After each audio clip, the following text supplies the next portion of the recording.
오늘부터 새벽부터 일어나가지고 이제 아까 찬양 찬양을 하는데 잠이 오더라고요. 그래서 오늘 비몽사몽인간에 할까 두려운데 아무쪼록 하나님의 은혜로 잘 맞춰지기를 간구합니다. 우리가 지난주에 포도원 품꾼의 그 비유의 말씀을 봤죠. 여러분 기억은 제가 너무 잘 알고 있기 때문에 왜 예수님이 갑자기 포도원 품꾼의 비유를 왜 말씀하셨다고 하셨죠? 왜 포도원의 품꾼을 얘기했습니까? 천국은 이런 곳이다. 좀 기억하고 계시네요. 역시 선생님이라 다르네요. 잘 설교를 주중에 꼭 한 번 이상은 아내가 꼭 들어요. 왜 듣는 줄 아세요? 전에도 얘기했지만 잠이 안 올 땐 제 설교가 즉효약이래요. 금방 잠이 든대요. 말씀이 좋아서가 아니고. 예수님께서 포도원의 품꾼의 비유를 얘기하신 거는 한 부자 청년의 질문으로부터 시작됐다 그랬죠. 부자 청년이 예수님께 나와서 질문을 합니다. 그 질문이 뭐였죠? 선한 선생님이야 무슨 선한 일을 해야 영생을 얻을 수가 있겠습니까? 라는 거예요. 이 청년의 생각 속에는 뭐가 가득하냐면 착한 일을 해야 천국에 갈 수 있다라는 거죠. 그러니까 예수님 뭐라고 하시죠? 착한 일, 계명 다 지켜라 그랬죠. 그리고 네가 가진 거 다 팔고 나 쫓아와라 그랬어요. 근데 이 청년이 재산이 많아가지고 저 같으면 따라갔을 것 같은데 재산이 없으니까 재산이 너무 많은 연고로 예수님을 따라가지 못하죠. 근데 그걸 보면서 제자들이 이렇게 말을 해요. 제자들이 뭐라고 말하죠? 우리는 다 버렸지 않았습니까? 우리는 다 버렸어요. 근데 베드로가 뒤에 뭐라고 붙여요? 그러면 난 다 버렸으니까 무슨 상을 얻을 수 있어요? 이게 무슨 모습이죠? 대가를 말하는 모습이라는 거예요. 그러면서 예수님이 하신 말씀이 뭐였습니까? 처음 된 자가 나중되고 나중된 자가 처음 된다는 얘기였어요. 그러니까 이 이야기는 뭐냐면 결론적으로 너희들이 천국을 마치 뭔가 희생하고 뭔가 내가 누르면 내가 뭔가 주를 위해서 하면 그만큼 보상이 얻어지는 곳을 천국에서 이루어진 거라고 생각을 하는 거예요. 그리고 뭔가 선한 일을 많이 해야 천국에 갈 수 있다라고 생각을 한다는 거예요. 근데 너희들 인간적인 머리로 생각하는 천국이 아니라는 거예요. 사람은 할 수 없을 때 하나님은 하실 수가 있다는 곳이에요. 그게 여러분 천국이라는 거예요. 그 얘기가 처음 된 자는 나중된 자의 모습으로 나중된 자는 처음 된 자의 모습처럼 그 비유를 얘기해서 포도원의 품꾼의 비유를 얘기를 한 거예요. 이른 아침부터 불려간 자나 9시, 11시 막판 1시간 남겨놓고 불려가는 자나 모두 다 동일한 상을 받는다는 거예요. 여러분 이게 자본주의 사회에서는 용납이 안 되죠. 하지만 이게 천국의 원리라는 거예요. 그 말씀을 했더니 누군가 이의제기를 하더라고요. 뭐라고 하냐면 성경에도 보면 너희가 각 사람이 행한 대로 내가 갚겠다고 요한계시록에 나와 있고 육체를 위해서 심는 자는 육체로 거둘 것이고 성령을 위해 심는 자는 성령을 위해 거둔다고 나와 있지 않습니까? 라고 하시는데요. 여러분 그거는 상급의 개념이 아니에요. 그거는 믿지 않는 자들에 대한 심판의 말씀이에요. 심판. 그러니까 동일하게 상을 받는데 그 상은 뭐라고요? 예수님이에요. 이른 아침부터 불려나간 자는요. 어떤 마음을 가져야 돼요? 오늘 또 내가 일을 해서 이 자식을 먹여 살리는 것처럼 감동이 있는 것처럼 하나님이 나를 구원하신 그 은혜에 감사해야 되는 거고요. 나중에 구원받은 자는 더 어떻겠어요? 나 같은 자를 하나님 구원해 주신 그 은혜 둘 다 이른 아침이나 오후 5시에 불려간 자나 모두 다 하나님의 은혜에 감사하며 살아가는 것이 천국 백성의 모습이라는 거예요. 여러분 그게 우리가 지난주에 본 말씀이었고 오늘 본 말씀은 여러분 예전에 한번 마가복음인가 이게 기억이 가물가물해요. 마가복음인가 했을 때 제가 한번 다뤘던 것 같아요. 근데 오늘 본문을 또 보니까 여러분 머릿속에 또 새로워질 것 같아서 다시 잡았어요. 그래서 제목이 뭐냐면 열매가 있습니까요? 당신의 삶 속에는 열매가 있습니까? 낚이기 쉬운 딱 제목이죠. 오늘 본문의 제목을 보면은 마치 열매가 없으면 오늘 무슨 내용이었어요? 읽어보니까 예수님이 열매가 없으니까 무화과 나무를 저주해보니까 말라버렸잖아요. 그죠? 그래서 많은 목사님들이 제가 예전에 어렸을 때 설교 들은 건 대부분 그랬어요. 열매를 맺으시라고. 열매 없어서 예수님이 저주하는 거 봤냐고. 여러분 이 저주받은 사람 할 거냐고. 그 열매가 뭐예요? 교회에서 헌신, 충성, 봉사하고 헌금 많이 내라는 얘기죠. 예, 그런 게 아니죠. 사실 예수님 말한 건 이 무화과 나무가 마른 사건은 그 말씀을 하려고 한 게 아닙니다. 예, 우리 이따 이 부분을 같은 걸 다루고 있는 마가복음을 통해서 볼 건데 전혀 다른 얘기예요. 먼저 이걸 이해하기 위해서는 마태복음의 순서를 마태복음 21장에 나오는 순서를 여러분께서 유념하실 필요가 있어요. 이따가 마가복음 11장과 비교를 할 건데 어떤 순서로 가는지 잘 보세요. 먼저 21장 보면 1절에서 13절까지 보면은 어떤 내용이 나오죠? 예수님께서 예루살렘으로 들어가시는데 나귀 새끼를 타고 들어가시는 장면이 나와요. 왜 나귀 새끼입니까? 스가랴 선지자가 예언한 대로 그 말씀대로 유대인들을 위한 복음이에요. 마태복음은. 그러니까 나귀 새끼를 딱 타고 오는 순간 유대인들은 알아요. 아, 저분이 메시아구나. 안다고요. 왜 나귀 새끼일까? 근데 또 한편에 또 의미도 있어요, 여러분. 나귀 새끼는 평화예요. 전쟁이 나면 뭘 타죠? 말을 탑니다. 말을 타고 오시는 모습이 또 어디에 그려져요? 요한계시록에 그려져요. 그래서 이제 나귀 새끼를 타고 오시는데 13절까지가 그런 내용이고요. 그 다음에 12절, 13절에 보면 이제 예수님께서 성전에 들어가서 성전 청결 사건이라고 하기도 하고, 이건 완전히 성전을 무너뜨리는 사건이죠. 막 뒤집어 엎고 막 합니다. 이건 예수님이 혈기를 부리신 게 아니에요. 왜 그렇습니까? 원래 성전 안에 있는 사람들, 그 환전상들, 매매상들 다 필요해요. 그런데 왜 예수님이 이들을 다 둘러 엎으시죠? 이들이 성전의 제일 주된 기능은 제사거든요. 죄를 구하고 회복하는 것이 제사의 기능인데, 여기에 쓸 때 관심이 없고 제사장하고 이 매매상들이 결탁해서 뇌물을 주고 병든 거 저런 것들 팔고 이런 일들이 성전에서 하나님의 만민이 기도해야 될 그 집에서 이런 일들이 지금 벌어지고 있는 거예요. 그 모습이 또 나오고, 이제 14절에서 이제 16절까지의 내용을 보면 또 뭐가 나오니까 맹인과 전원 자들 그리고 어린아이들이 등장해요. 여러분, 이 세 명의 공통점이 뭐죠? 맹인과 전원자, 어린아이들. 당시 유대 사회에서 쓸모가 없고 멸시를 받고 조롱을 받았던 자들이에요. 여러분, 예수님은요, 힘 있는 사람이 아니에요. 지식이 많고 뭐 그렇다고 물론 찾는 사람도 더러 있긴 하지만, 여러분, 약한 자들, 이 땅에서 조롱받는 자들, 하나님께서 그런 자들을 택하셔서 힘 있는 자를 부끄럽게 하시려고 우리를 택하셨다는 거예요. 그리고 나서 17절에 보면 이제 예수님이 어디로 가세요? 그들을 떠나세요. 예.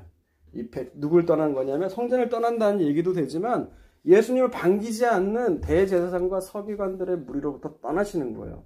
그리고 어디로 가세요? 베다니로 가시는 거예요.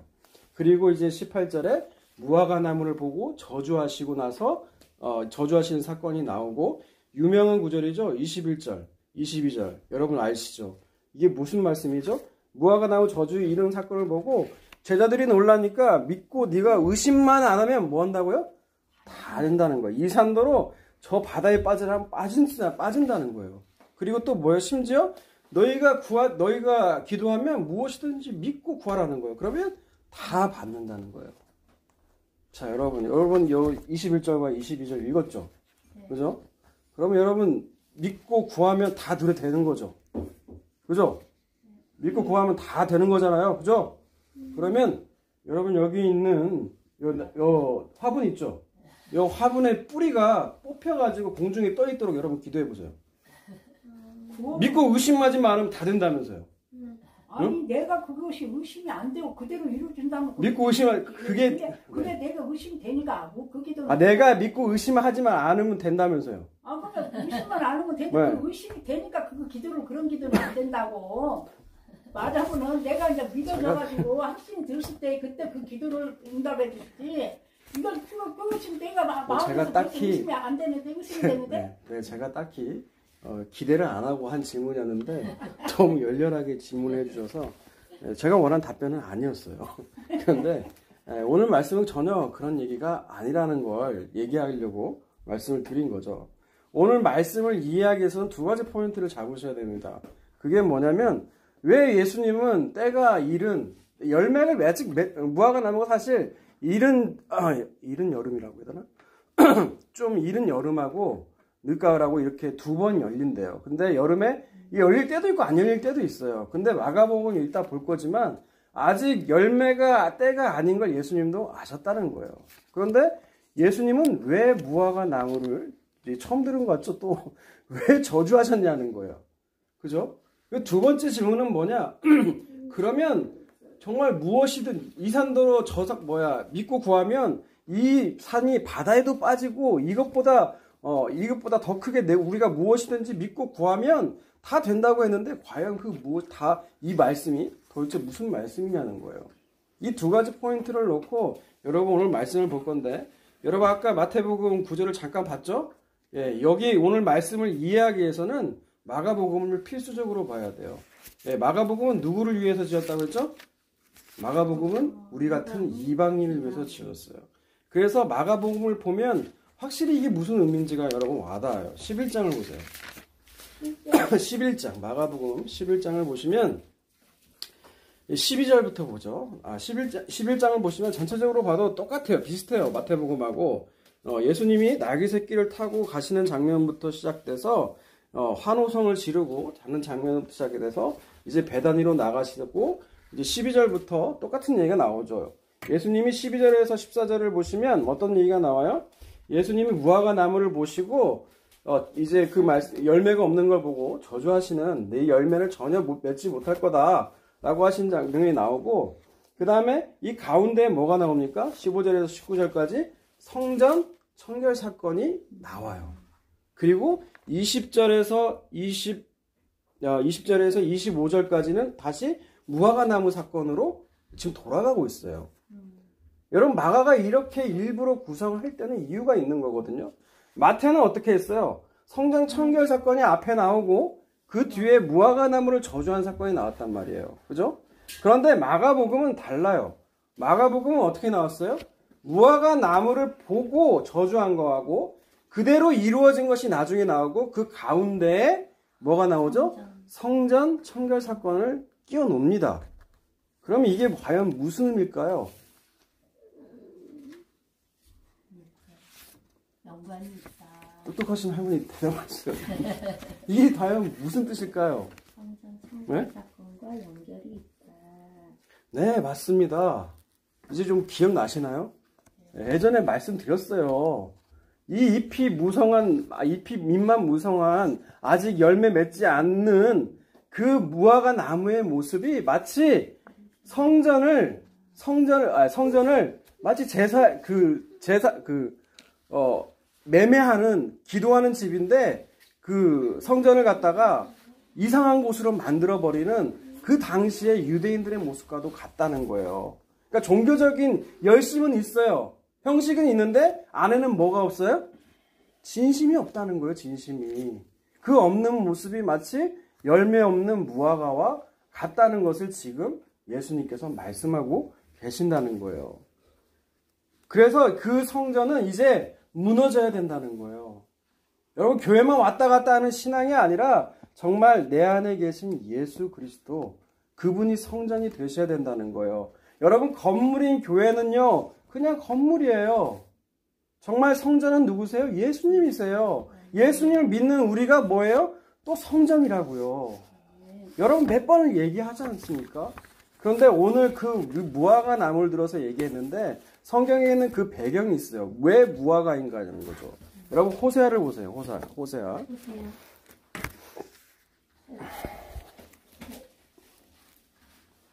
확실히 잠을 못 자니까 말이 꼬이고 단어가 생각이 안 나고 이러네 지금. 호세아 9장 10절을 봅시다.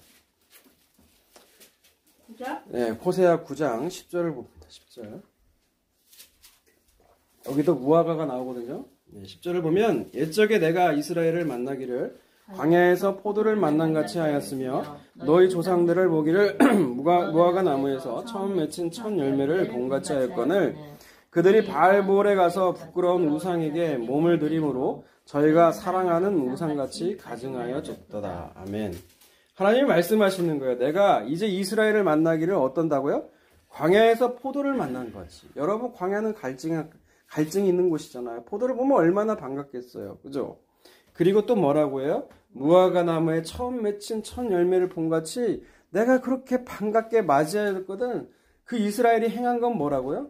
우상 숭배라는 거예요. 우상 숭배. 그래서 어떻게 돼요? 그 결과로 11절부터 읽어볼까요? 11절에서 17절 읽습니다. 시작. 에브라임의 영광이 새같이 날아가리니 해산하는 것이나 아이 베는 것이나 임신하는 것이 없으리라. 혹 그들이 자식을 기를지라도 내가 그 자식을 없이 하여 한 사람도 남기지 아니할 것이라. 내가 그들을 떠나는 때에는 그들에게 화가 미치리로다. 내가 보건대 에브라임은 아름다운 곳에 심긴 두로와 같으나 그 자식들을 살인하는 자에게 끌어내리로다. 여호와여 그들에게 주소서. 무엇을 주시려 하나이까? 아이 베지 못하는 태와 젖없는 유방을 주시옵소서. 그들의 모든 악이 길갈에 있으므로 내가 거기에서 그들을 미워하였노라. 그들의 행위가 악함으로 내 집에서 그들을 쫓아내고 다시는 사랑하지 아니하리라. 그들의 지도자들은 다 반역한 자니라. 에브라임은 매를 맞아 그 뿌리가 말라 열매를 맺지 못하나니 비록 아이를 낳을지라도 내가 그 사랑하는 태에 열매를 주기리라. 그들이 듣지 아니하므로 내 하나님이 그들을 버리시리니 그들이 여러 나라 가운데서 떠도는 자가 되리라. 아멘. 예, 결국 그래서 아이 베지 못하는 태, 젖없는 유방, 뿌리 없는 열매와 같은 것이 지금 이스라엘의 모습이라는 거예요. 우상을 숭배하고 하나님을 돌아선 결과가 그렇다는 거예요. 결국 그 북이스라엘은 어떻게 되죠? 아수르에 의해서 망하고 말죠. 여러분 남유다는 어떨까요? 예레미야 봅시다. 예레미야 29장을 봅니다.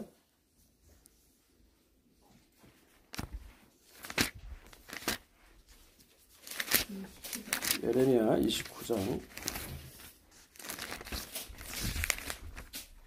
17절부터 볼까요? 29장 17절부터 19절까지 읽습니다. 시작. 여호와께서 이와 같이 말씀하시되 보라 내가 칼과 기근과 전염병을 그들에게 보내어 그들에게 상하여 먹을 수 없는 몹쓸 무화과 같게 하겠고 내가 칼과 기근과 전염병으로 그들을 뒤따르게 하여 그들을 세계 여러 나라 가운데서 흩어 학대를 당하게 할 것이며 내가 그들을 쫓아낸 나라들 가운데에서 저주와 경악과 조소와 수모의 대상이 되게 하리라.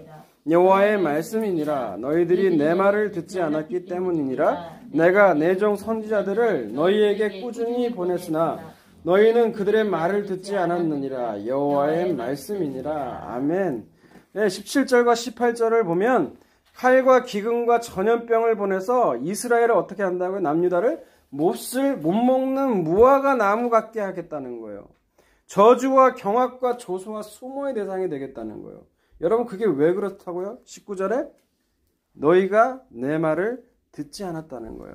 내 말을 전하기 위해서 선지자들을 그렇게 보냈는데도 너희가 말을 듣지 않았다는 거예요. 여러분 그래서 남유다도 바벨론에 의해서 망합니다.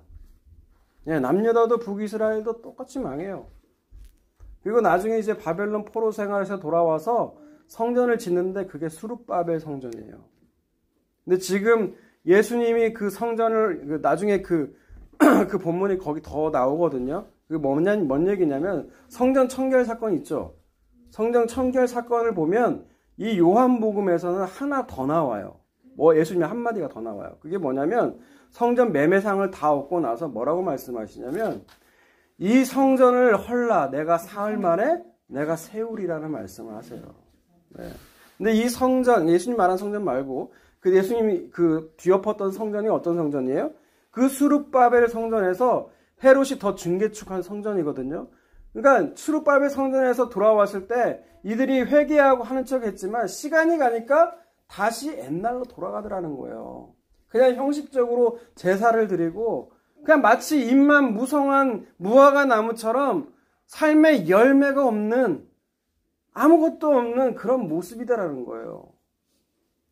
여러분 그것이 성전의 모습과 지금 그 때 성전의 모습이나 우리 지금 교회의 모습이랑 너무 흡사하지 않습니까? 그럼 또 미가서 한번 볼게요. 미가서 말씀도 한번 더 봅니다. 미가서 3장을 보겠습니다. 3장. 이번 주에 미가서 말씀이 지난주부터 나왔었는데 미가서 말씀 3장을 볼게요. 3장 9절에서 12절 말씀을 봅니다. 3장 9절에서 12절 말씀.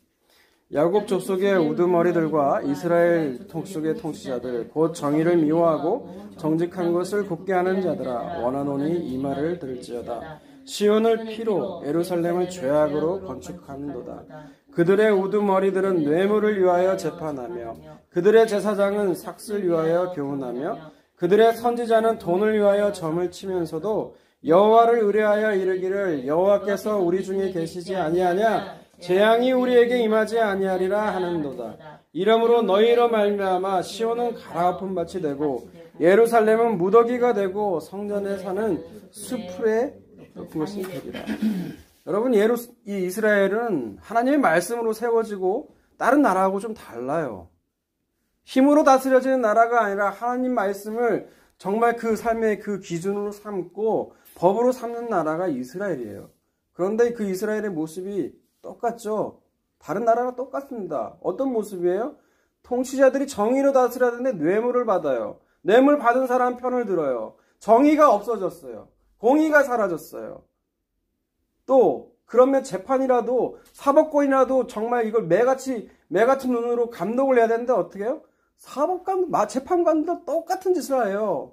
그러면 다른 게 또 뭐가 있어요? 제사장은 어떻게 해야 돼요? 여러분 회개하십시오. 이러다가 우리 정말 심판받습니다. 이렇게 깨어서 말을 해야 되는데 이 제사장은 뭐라고 말해요? 여러분 평안할 것입니다. 여러분 평안할 것입니다. 이렇게 거짓된 그 메시지만 흘렀다는 거예요. 그래서 결국 어떻게 한다고요? 이스라엘은 망해야 된다는 거예요. 그래서 여러분 이런 모습들을 보면 여러분 이 오늘 본문에 나오는 무화과 그 열매가 없고 잎만 무성한 무화과의 모습이 마치 성전의 모습과도 너무나 흡사하다는 거예요. 그래서 오늘 본문은 마가복음을 볼까요? 마가복음.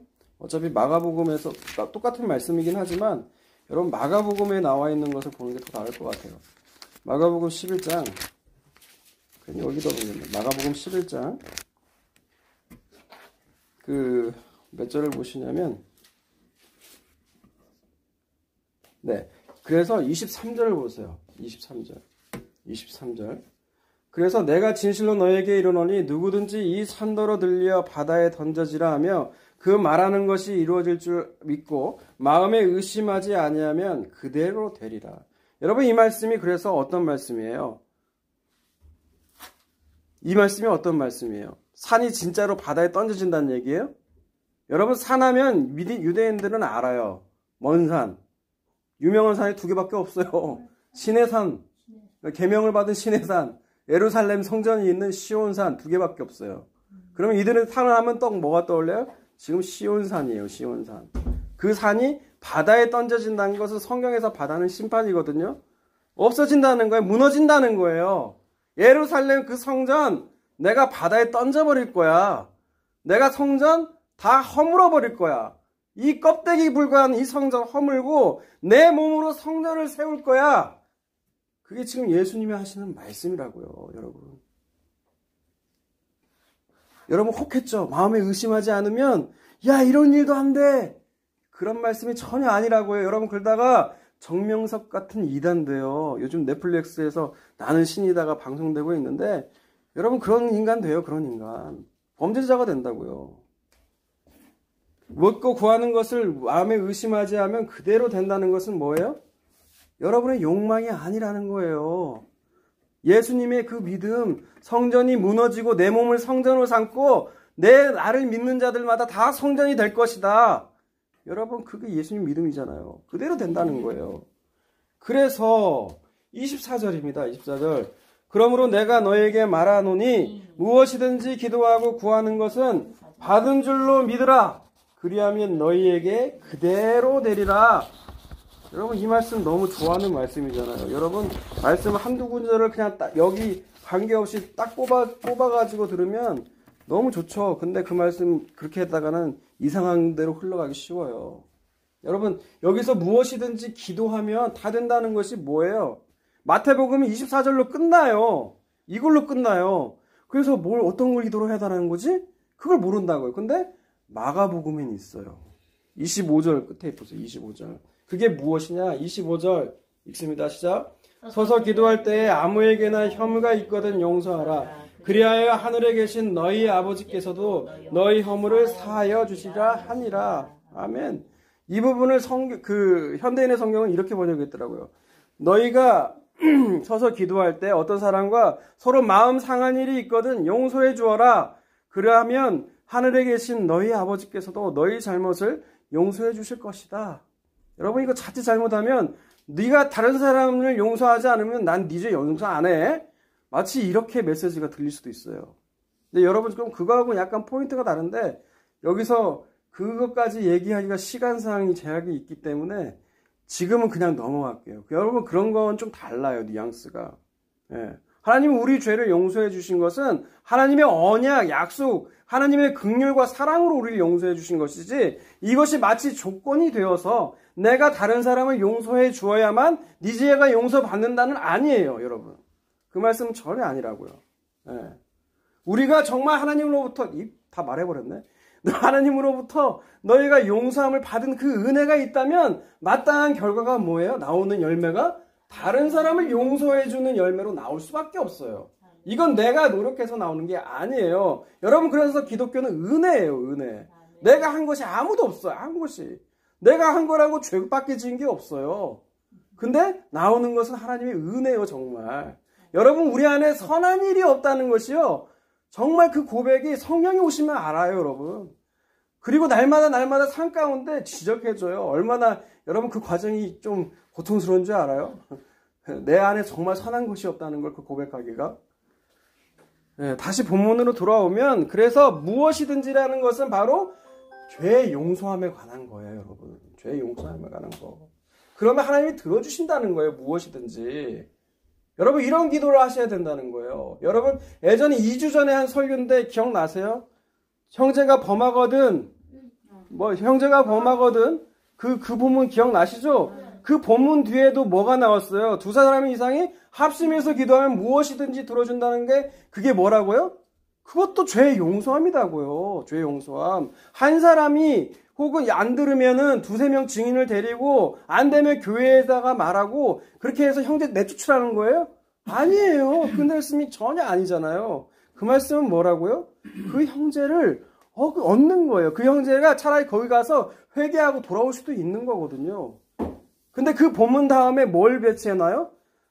너희가 무엇이든지 땅에서 매면 이 하늘에서도 풀릴 것이고 하늘에서 매일 것이고 땅에서도 풀면 하늘에서도 풀릴 것이다. 그리고 너희가 두 사람이 합심해서 기도하면 뭐든지 된다라고 하는데 그 뒤에 나오는 왜 용서냐면 왜 용서하라는 거라고 그 생각을 하는 거냐면 그 뒤에 21장에서 35절 보면 18장 35절에 보면 그 얘기가 나와요. 어떤 비유냐면 여러분 한번 제가 설교 중에 인용한 적이 있을 거예요. 용서받음, 그 빚진 자 있죠. 예. 데나리온, 100다나리온 빚진 자하고, 만달란트, 아무튼 만달란트가 될 거예요. 달란트, 어마어마하게 빚진 자가 탕감을 받았는데, 지가 100다나리온 진자를 향해서 용서를 못하는 거예요. 예. 그 본문이 왜 나오냐는 거예요. 이게 바로 용서에 관한 거라는 거예요, 용서. 여러분 성전은요 하나님이 우리의 죄를 용서해 주시고 그 용서함에 은혜가 있는 곳이 바로 성전이라는 거예요.